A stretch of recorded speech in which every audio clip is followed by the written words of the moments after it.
మహాసేన రాజేష్ మరోసారి యూటర్న్ తీసుకున్నాడు. పవన్ కళ్యాణ్ పై యుద్ధం ప్రకటించాడు.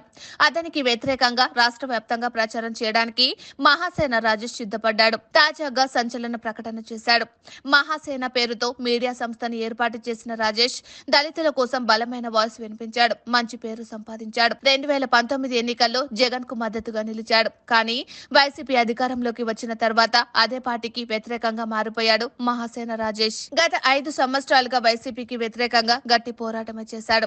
మంచి ఫాలోయింగ్ సంపాదించాడు. పవన్ కళ్యాణ్ కు మద్దతుగా నిలుస్తూ జనసేనలో చేరనున్నట్లు కూడా సంకేతాలు ఇచ్చాడు. అయితే అనూహ్యంగా తెలుగుదేశం పార్టీలో చేరాడు. ఆ పార్టీ తరపున పి గన్నవరం ఎమ్మెల్యే టికెట్ సొంతం చేసుకున్నాడు. కానీ ఆయన పాత వీడియోలు వైరల్ గా మారటంతో ప్రతికూల ప్రభావాన్ని చూపాయి. కొద్ది రోజులకే టికెట్ కోల్పోవాల్సి వచ్చింది. ఆ నియోజకవర్గ పొత్తులో భాగంగా జనసేనకు వెళ్లింది. టికెట్ వచ్చినట్లే వచ్చి చేజారిపోవడంతో మహాసేన రాజేష్ తీవ్ర మనస్తాపానికి గురయ్యాడు. రాష్ట్ర వ్యాప్తంగా అన్ని నియోజకవర్గాల్లో సొంతంగా అభ్యర్థులను నిలబెట్టుకున్నట్లు ప్రకటించి అందరినీ ఆశ్చర్యపరిచాడు. కానీ కొద్ది రోజులకే యూటర్న్ తీసుకున్నాడు. టీడీపీ కూటమికి మద్దతు ప్రకటించారు. అయితే ఇప్పుడు ఉన్నట్టుండి మహాసేన రాజేష్ కీలక ప్రకటన చేశారు. కూటమిలో ప్రకంపనలు రేపారు. ఇన్నాళ్లు ఏ జనసేన అధినేత పవన్ కళ్యాణ్ పై అభిమానం చూపారో అదే పవన్ పై యుద్ధం ప్రకటించాడు మహాసేన రాజేష్. పవన్ తనను నమ్ముకున్న జనం కోసం నిలబడరని, ఈ విషయంలో జగన్ బెటర్ అని ప్రకటించారు. ఈ విషయాన్ని ప్రజలకు వివరిస్తానని కూడా ప్రత్యేకంగా స్టేట్మెంట్ ఇచ్చాడు. అంతటితో ఆగకుండా పిఠాపురంలో పవన్